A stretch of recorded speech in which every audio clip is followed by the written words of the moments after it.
Hello, my beautiful viewers, and welcome back to Meghan and Harry Tales. I'm your host, Adrian, and today we're serving up some piping hot royal tea that's going to leave you absolutely speechless. What we witnessed this week with Prince Harry's surprise visit to Ukraine has completely shaken the royal family to its core, and the reactions, well, let's just say they've revealed more about the Windsor family dynamics than any tell-all book ever could. So grab your favourite beverage, get comfortable, because what we're about to unpack is going to show you exactly why Harry continues to outshine his brother William without even trying. Let's start with what actually happened, because the media spin has been absolutely wild. Prince Harry made an unannounced visit to Ukraine not as some carefully orchestrated PR stunt, but as a genuine act of compassion and service. Picture this: Harry showing up in an active war zone. No grand announcements, no gilded carriages, no palace balcony wave. Just him, his authentic self, bringing hope to people who desperately need it. And what did we see? Harry visiting injured veterans with real compassion written all over his face. He hugged grieving widows with a tenderness you simply cannot fake. He even shared a light-hearted moment with newlyweds, making a playful joke about their braces that immediately put them at ease. That moment, by the way, became internet gold. When Harry asked the young Ukrainian couple, "When you kiss, do you get stuck?" It was pure, innocent humour, an icebreaker that made everyone in that room smile. The couple laughed, the internet loved it, and millions shared that clip because it showed a glimpse of light in such a dark situation. But here's where it gets interesting. The British media absolutely lost their minds over this harmless joke. The Daily Mail, Talk TV, and their chorus of bitter commentators acted like Harry had committed some unforgivable sin. Think pieces started rolling out overnight. Is this appropriate? Has Harry gone too far? Really? A braces joke is now the scandal of the century? Meanwhile, I guarantee you, William saw that clip and probably Googled how to be funny in public without terrifying children. Spoiler alert, no results found. Now let's talk about something that absolutely makes my blood boil, the way royal reporters like Katie Nichols are deliberately lying about what happened between Harry and William in Harry's memoir, Spare.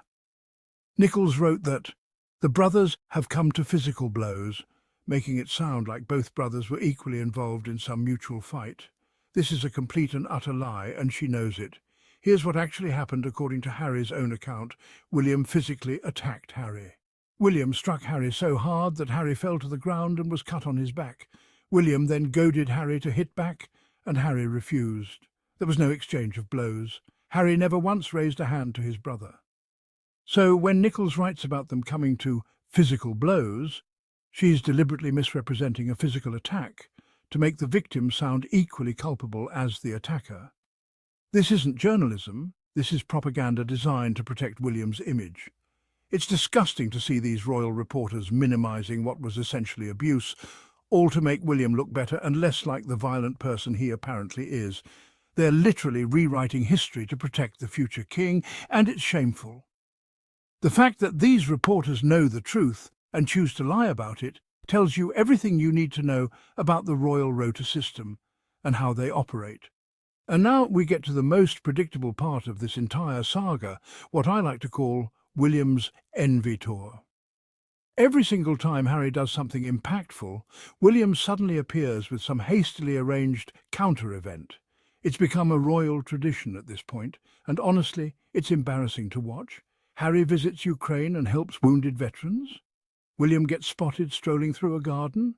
Harry makes people laugh and brings genuine joy to difficult situations. William grimaces his way through a rugby match. Harry shows real compassion and connection. William shows up and hopes his title does the talking. Let's not forget that William and Kate have enjoyed 5 family holidays in just 7 months. At this rate, William could become the official spokesperson for Booking.com.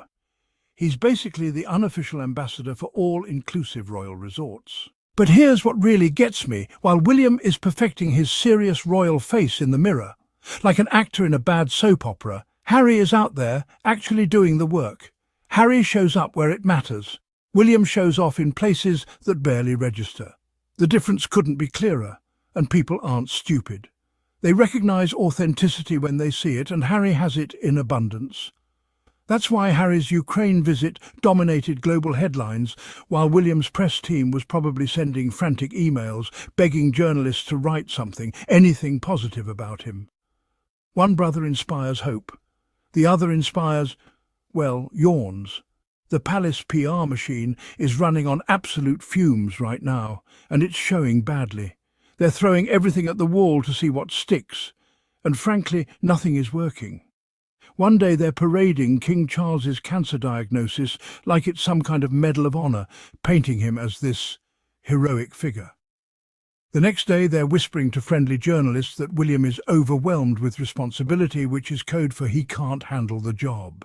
And now, with Harry's Ukraine trip winning global praise, they're desperately scrambling to convince the public that the monarchy still matters. But the cracks are showing, and they're showing badly. Let me put this in perspective.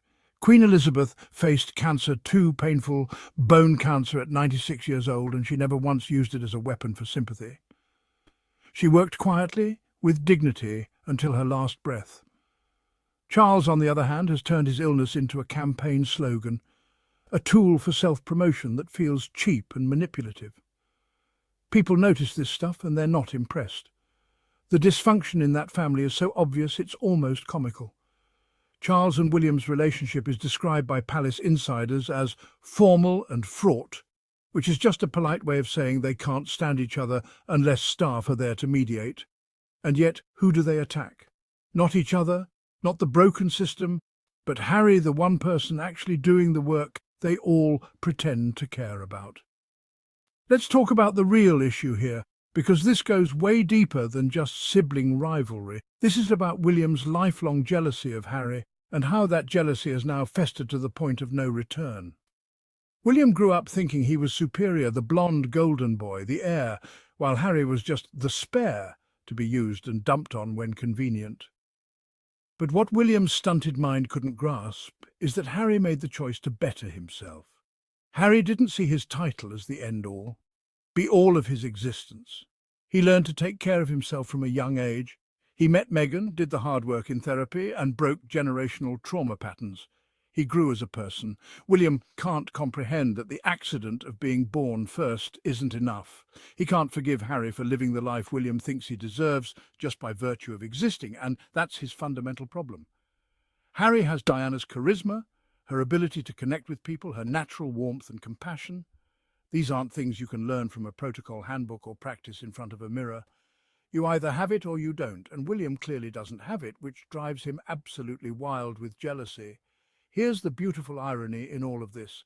Harry, the so-called spare, is proving every day that he was always the true heir when it comes to what actually matters: compassion, connection, and genuine leadership.